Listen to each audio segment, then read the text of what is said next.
Education is an economic issue, if not the economic issue of our time. It's an economic issue when countries that out-educate us today are going to out-compete us tomorrow. Now, for years, we've recognized that education is a prerequisite for prosperity. Congress should discuss increasing the length of school days or school years in order to keep on par with international competitors, as well as improve American society for future generations. Today, the U.S. is becoming farther behind other countries in education. Compared to international rankings, the U.S. is placed number 23 out of 39 countries in the 3rd International Mathematics and Science Study. The U.S. right now is below average on the test scores and is one of the countries that is overspending but having low scores. Look at some other countries that have different education systems. Australia has students going to the school for 200 days a year. The school year starts in January and then ends in the middle of December. Their school year is divided into 4 terms, where students have 2 weeks between each term for vacation. Students must go to school for 11 years, and the class sizes are around 18 students with around 6 computers in each classroom. This is a lot different from education system in the US, and according to this poll taken from the OECD, Australia is number 6 out of 65 countries. The US is 14. Currently, Japan has the highest ranking education system in the world. One huge difference between the Japanese and the US system is that the Japanese Ministry of Education created a national curriculum that all Japanese schools use.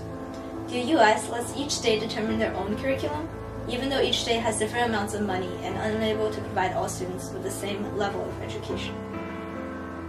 There's also a difference in the number of school days that Japanese students go to school. Japanese students attend school 240 days a year. That is 60 days more than in the US schools.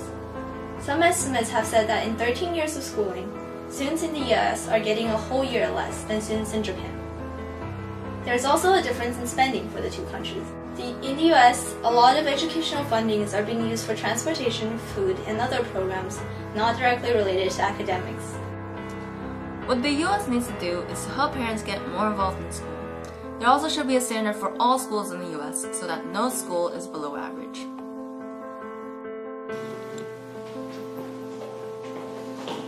One major problem in American public schools is that students are not motivated. Homework just keeps them busy instead of helping them learn.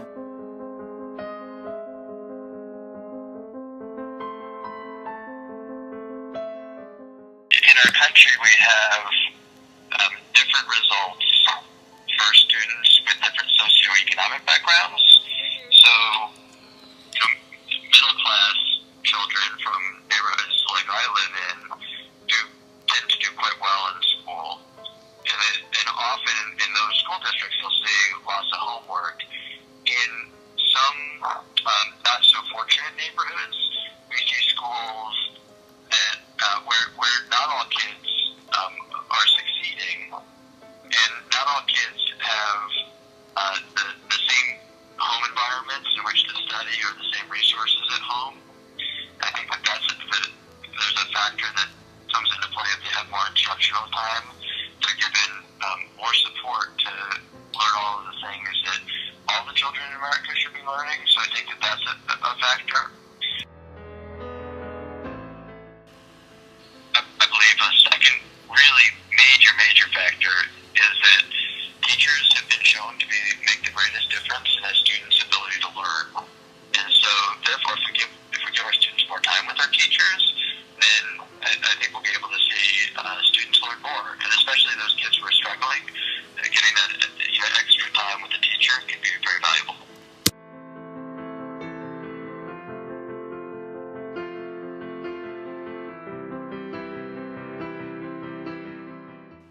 Considering only 5% of the American tax dollars went to education in 2010, it is only reasonable to argue for an increase in educational funding. Actually, I think the idea of extending the school year for American students is a good idea. If you're one of the millions of kids who ends up in a mediocre school, we clip your dreams a little. And if you end up in a really bad school, no, we actually have a term now for the really bad schools. We call them dropout factories. We're taking living, breathing kids who have hopes and dreams, and we're slashing those hopes and dreams to pieces when we fail them educationally. Awful schools aren't dropout factories. They're slaughterhouses of dreams. That's a horrible image. It's a horrible image. But it's not horrible because it's ugly. It's horrible because it's true. Statistics show that the more educated people are, the more likely they are to vote. This would help increase democracy in the U.S. and would help build a stronger and greater society. A downside to extending school day or school year is that it takes time away from extracurricular activities. Colleges evaluate students holistically, taking into consideration activities such as clubs and sports. Increasing school time around the country will require a significant amount of additional educational funds. A study conducted in 2006 by the Education Commission of the states calculated that adding just a single extra school day in the entire state of California would cost almost $293 million. I'm a little hesitant to it just because I like the school process now. I think getting out at 2:15 is an adequate time.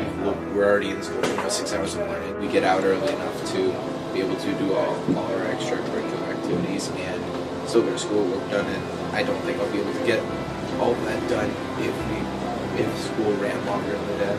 Despite sacrificing students' free time, it is hard to ignore the extensive impact education has on each successive generation.